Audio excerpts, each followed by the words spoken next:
Hey guys, welcome back to the MSR Workshop. I think you guys are going to like this one, so stay tuned.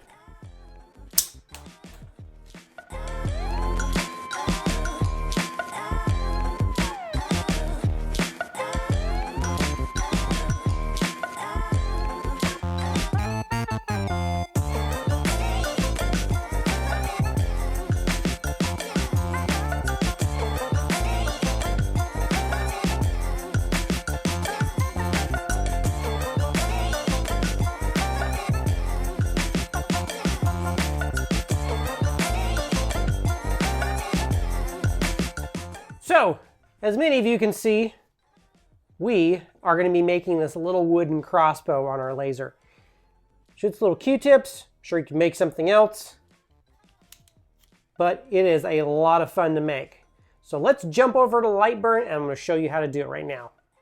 So the first thing we're going to do in Lightburn is load up our piece of wood. Now in this case we are working with our 219 by 219 millimeter square of Baltic birch plywood. Now this project is sized for 3 millimeters.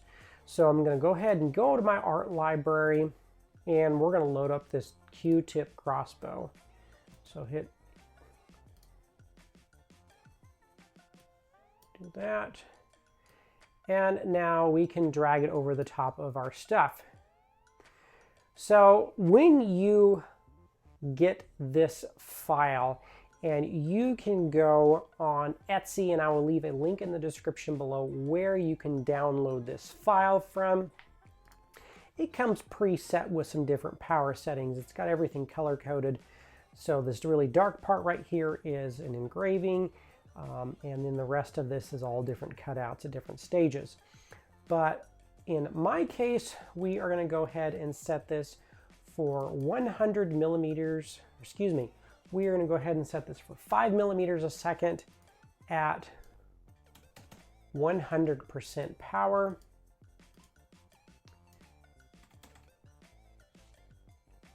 And we are going to do that for both of our lines. So 5 millimeters a second, 100% power. And then our engraving part, we are going to go ahead and do this at 100 millimeters per second. And we are going to go ahead and set our max power to 50% power, which is equivalent. Actually, let's just go ahead and do 30%. If we find out that this is too dark, we can pause it. We don't necessarily have to have the engraving part on it, but we'll go ahead and leave it that way. Anyways, now we're going to go down to our laser, get that plugged in, and get to cutting. So the first thing we're going to do is go ahead and power our laser on after we've got all of our cabling connected.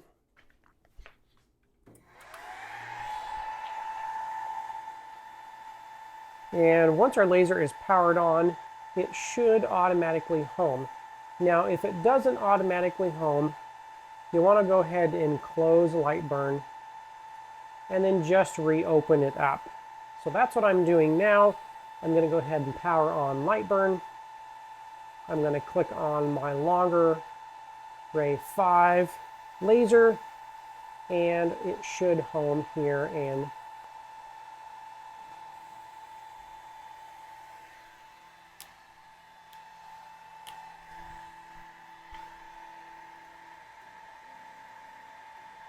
now that it has homed and I have my artwork on my laser bed, we're just about ready. Let's frame one more time.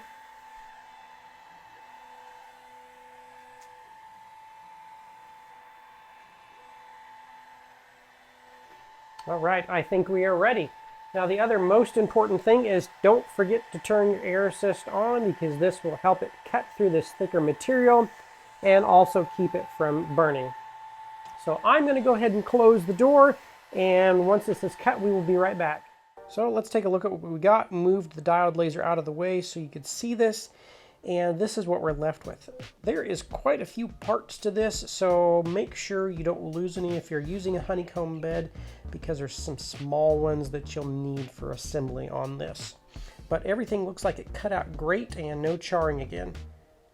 Now here's a time lapse of me putting it together. I thought about doing a slow video where I walk through you all the steps on putting this together, but it is rather lengthy, so this would have made it a really long video. But the files that I'll leave in the link below actually have step-by-step instructions how to put this together, and even a link to some little videos on how to put this together. Then he also made some videos on little tips and tricks if you're ever having problems with this working.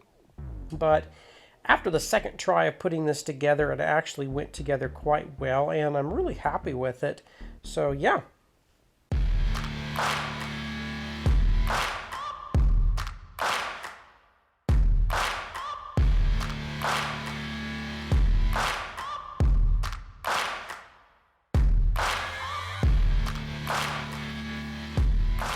Alright guys, that's the end of this video. That was a lot of fun to make. This little guy shoots really well, and it was a blast to make. Now I did not include the full instructions on how to assemble that. That will be included in the Etsy link that I'll leave below with the instructions and the files for making this on Lightburn.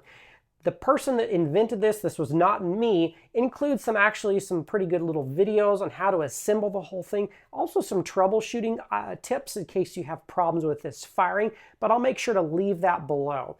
Now also, if you want to know more about the longer Ray5 20w diode laser that we used in the video, be sure and check out those links below. Longer is a sponsor of this channel, and they were kind enough to send me this laser. So if you have questions, hit me up. I try to respond to all my videos. But until next time, guys, thanks again.